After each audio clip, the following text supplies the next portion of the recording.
Israel has begun to flood the tunnels under Gaza. This was a rumor and speculation for a long time. A lot of people asking, why hasn't this happened yet?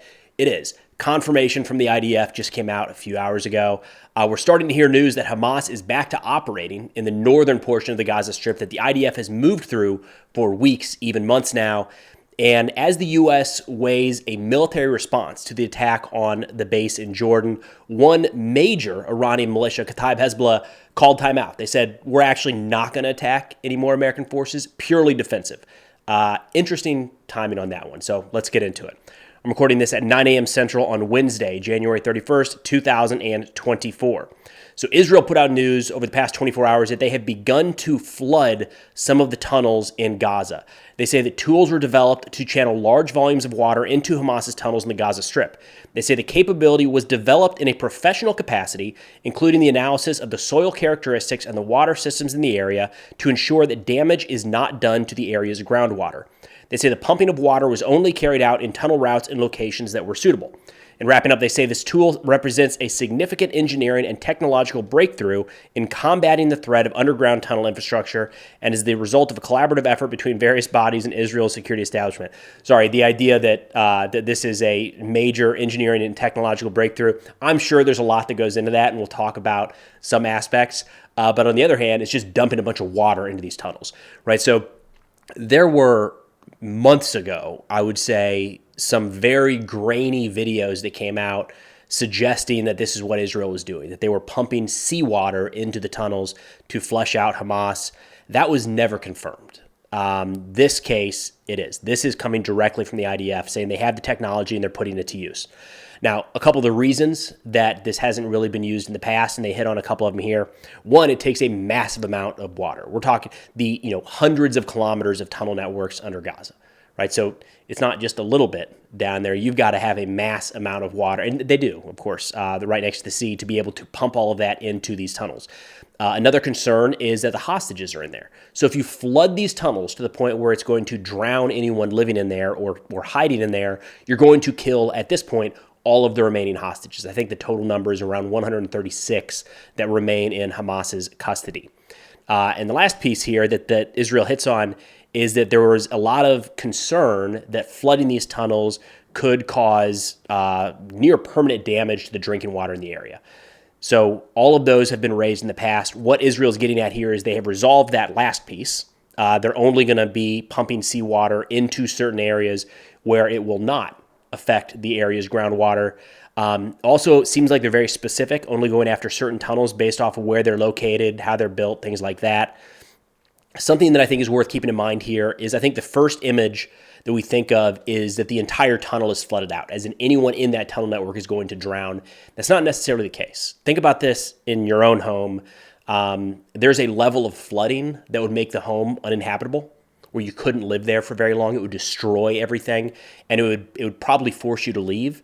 And that period of time, that event is long before you would drown, right? So probably different for everyone, right? How long are you going to walk around in water up to your ankles, your knees, or your waist, where you're not going to drown? There's still plenty of air to breathe, but you're just not going to stay there for very long.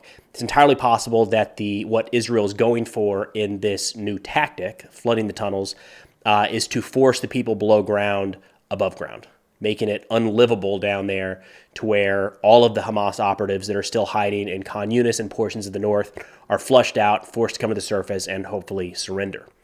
Now, in looking at ground operations all across Gaza, starting to see some reports coming from Israeli sources, not official Israeli sources, but folks that have either previously worked with the Israeli government, work in think tanks in Israel, and then some analysts here in the United States tied to rather pro-Israeli groups saying that Hamas is continuing to operate in the northern portion of the Gaza Strip. Now, I'll pull up a map here from War Mapper on Twitter, who's done an excellent job on this conflict and Ukraine and many others, showing kind of the front lines of military movement. And we've talked about before how this can't be viewed as an area that is cleared. It is simply an area that Israeli forces have moved through. And the reason for that is kind of twofold. One is the tunnel networks. Israel has never said that they have completely cleared all the tunnels. They're still operating in areas and finding these tunnels every single day. So it's a long ways from saying that the tunnels are completely identified and eliminated. The second part is, and we're going to get into that in a second, they're starting to fight more of an insurgency. This is not a conventional military. In Ukraine, for example, we can very clearly see where the front line is. On one side, you have Ukrainian troops. On the other side, you have Russian troops. That is not how the war in Gaza is going to be fought. So what they're really marking in this map, again, by War Mapper on Twitter, is showing the forwardmost elements of Israeli forces is probably the best way to look at that. So looking at a couple statements here from Yuval Holata, a previous head of Israel's National Security Council, he said, quote, "We are hearing more, unfortunately, of the recovery of an insurgency in both central and northern Gaza. We're hearing more and more that Hamas are doing policing in northern Gaza and governing trade, and that is a very bad outcome." Then Michael Milstein of the Institute for National Security Studies, an Israeli think tank, said that Hamas controls these areas, talking about in the north. He said there's no chaos or vacuum because it is the workers of the Gaza municipality or civil rescue defense forces who are effectively part of Hamas who are enforcing public order. Hamas still exists. Hamas has survived. And then he added the IDF version is that the northern part of Gaza, the basic military structure of Hamas was broken. That only works with a conventional army, but not for a flexible guerrilla operation like Hamas. We're already seeing individuals as snipers, setting booby traps, and so on. So I wanted to stop there. There's more here, talking more of the military aspect. But a lot of what they're getting at there, the idea that everyone is Hamas, right? Or at least the civil servants, the police forces, the civil workers, people providing aid, maybe in hospitals, they're all a part of Hamas. So the fact that they are still operating, functioning in northern Gaza means that Hamas is still there. That's going to be tough. It's going to be a long time before all of those agencies, if you will, are completely rid of anyone with any ties to Hamas. So that one, I think, in a sense, is a little bit of a stretch. Right? Think of those firefighters, right? Or ambulances moving up north, saving people from underneath the rubble, saying that, well, that used to be a part of Hamas, governed by Hamas, so they still exist. I don't think a lot of people would follow that logic per se. But the second part here, talking about how these guerrilla operations are picking up, to be expected, right? And I think we've seen this to a degree. If you look at U.S. experience in Iraq and Afghanistan, there was a short period of time where it was a relatively conventional fight. Force on force, and then it was different in each one of these conflicts, and it's going to be different here in Gaza, where it transitions over to an unconventional war, where the enemy, in this case Hamas, takes on an irregular warfare style. They become insurgents instead of a conventional force. That is kind of what the second part gets at here, where they say, they're quoting an IDF officer who says, "You can't say if they have come back or never went away, but either way, they're there now," talking about Hamas in northern Gaza. And then quoting Matt Levitt from the Washington Institute, he said that Hamas, although we're seeing this, they have been degraded pretty substantially as a fighting force. He said, "My sense is that a very significant portion of the Hamas fighting force has been killed, including the leadership. Even if they are back in the north, they are fighting in cells, at best insurgent cells, not companies or battalions."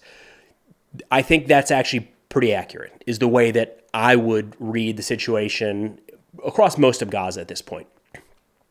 But the challenge is when we think of a insurgent or terrorist network that is broken out into battalions and companies, it doesn't look the same as our battalions and companies do in the United States. So we're not going to see that. We haven't seen that since the ground invasion kicked off in Gaza at all. Now it sounds like they're much more splintered, but those elements are still very much there. And as all of these guys kind of point to, the fighting in the north continues.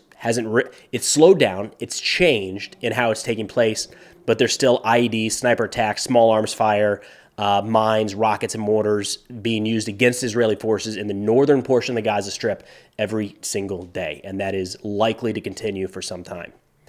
So we got news just a couple hours before recording that the U.S. retaliatory strikes against the Iranian-backed militias in Iraq and Syria will be a campaign that could last weeks. And that's according to U.S. officials through NBC News. They say the targets are expected to include Iranian targets outside of Iran, and the campaign will involve both strikes and cyber operations. So something I wanted to talk about in this regard is the idea of deterrence. And that is largely what the U.S. has been talking about when responding to any of these strikes, is trying to deter our adversary from carrying out those operations going forward. The numbers are going to be a little bit off here. I think what we've seen so far in terms of strikes against U.S. personnel in Iraq and Syria is around 160 since mid-October. Then on the United States side, we've carried out roughly 10 I think, is a good number of strikes against these Iranian-backed militias in Iraq and Syria, on or about, right? But if we look at that, 16-1, right? So 16-1 is not working in terms of deterrence. At this point, Iran and their proxy forces throughout the region are looking at that and saying, we can conduct 16 attacks against American forces, and in response, we get hit one time. That number doesn't work. So we got to shift it over to the other side somehow. Now, the far end of that spectrum, 1-1 or more, what if it's 4-1, right? One drone strikes an American base. The U.S. carries out 15 strikes against Iran and their proxies across the region. That might be enough to spiral into a full war with Iran. It sounds like right now that most U.S. leaders and politicians are trying to avoid that. We don't want an all-out war with Iran. So it's trying to find that middle ground. And the idea there is with deterrence, is trying to make them think twice before acting. So right now, again, that 16-1 ratio, that ain't it. The idea here would be to do something to where the next time Kataib Hezbollah or any of these organizations think about striking U.S. forces, instead of Iran just saying, on the extreme, go for it, we got your back, we don't even want them neutral saying, I don't know, we're just not really going to play a role here. They're going to do what they're going to do. We want Iran on the other side of that saying, stop. Last time was bad for us. When you do something against the Americans, it hurts us. And that could take a lot of different forms. The cyber aspect here would be interesting, but it's a tightrope to walk, right? The U.S. has to figure out how to strike back against Iran, the group funding, organizing, and equipping in a lot of ways these proxies across the region, without starting an all-out war with that country. So that is kind of what the U.S. government right now is weighing in terms of this wave of strikes that is expected against militias in the region. Now, one of those groups, Kataib Hezbollah, just backed out, called timeout, said, we're actually not going to take part anymore. Interesting timing. They're probably still going to be on the receiving end of some U.S. strikes here in the coming days.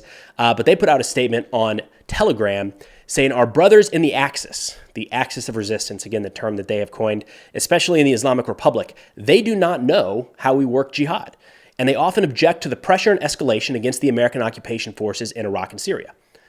Interesting statement from Kataib Hezbollah. Now, again, we haven't seen direct responsibility claimed for the attack in Jordan the other day.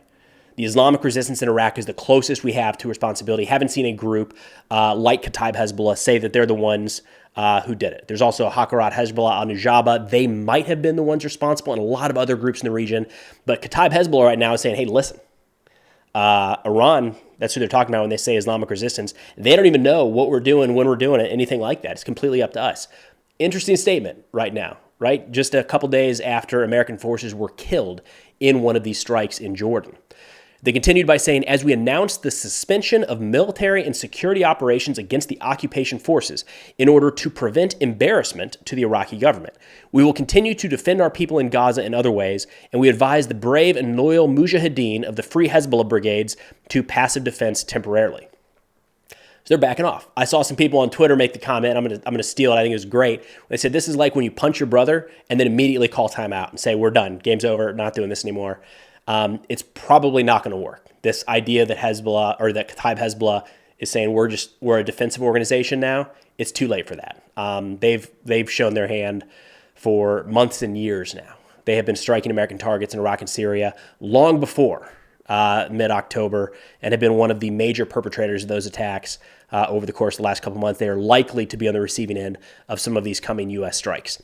Now, Hakarat Hezbollah al-Nujaba, another major Iranian proxy in the region, they issued a statement showing a little bit of a rift here, saying they're going to continue attacks. They are not a part of this temporary halt of hostilities, if you will. So it's interesting at any point there's so many of these groups lined up just under the Islamic resistance in Iraq, not even expanding out into other countries and other organizations. There have been rifts from the beginning. There's going to be personality rifts, some groups wanting more recognition than others saying that this group is not attacking as much as they should, they're not taking on as much of the risk.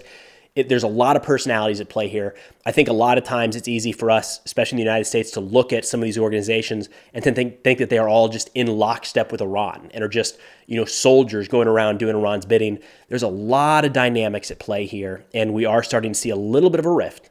We'll see how it plays out between two of the more prominent Iranian-backed militias in Iraq and Syria. That is Kataib Hezbollah, the one saying, we're just a defensive organization now. We're actually not going to attack the Americans anymore. And then Hakarat Hezbollah al-Nujaba, another major entity in that region who possibly is behind the attack in Jordan that killed 3 American troops. So that's for sure going to be something worth keeping an eye on. And then Hamas, I felt like this was worth bringing up. They've really kind of upped their PR game in the last few weeks.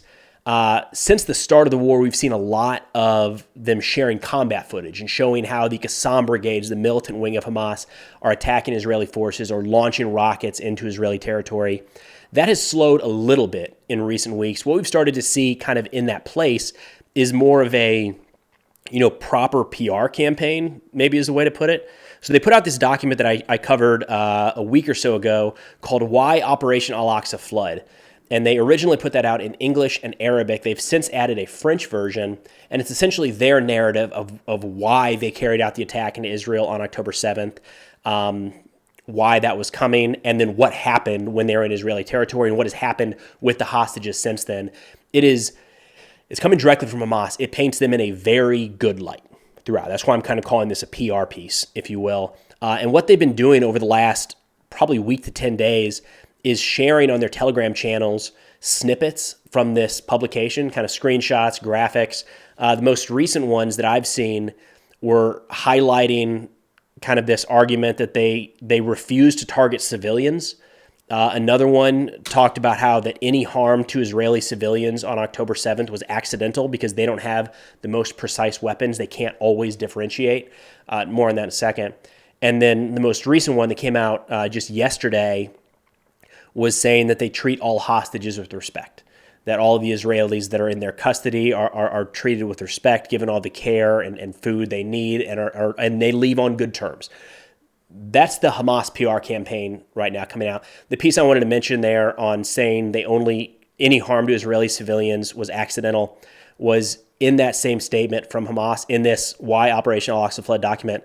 They also talked about how all Israeli civilians over the age of 18 have to at some point take part in military service, and they use that to frame that anybody over the age of 18 in turn could be a military resource. So, they're kind of walking both lines there. But anyways, thought it was interesting, worth sharing, especially as we're hearing more and more about possible ceasefire negotiations, or they're definitely ongoing. Nothing has finalized there yet, but amidst all of that, amidst the ICJ hearing, amidst the accusations against the UNRWA, there's a lot of this being presented deliberately to an international audience, and this PR push by Hamas, why Operation Al-Aqsa Flood, is 100% right in the middle of that. But that's all I've got for now. Of course, if you're interested in this or any other national security subjects, be sure to check out the Substack, link in the description below. We've just brought some people on board, starting to put out more articles, kind of in-depth looks at subjects that are complementary to what I'm talking about in these videos. They're free. I think it'll be a lot of value. Of course, if you're interested, check it out below. But thanks for watching. I'll see y'all next time.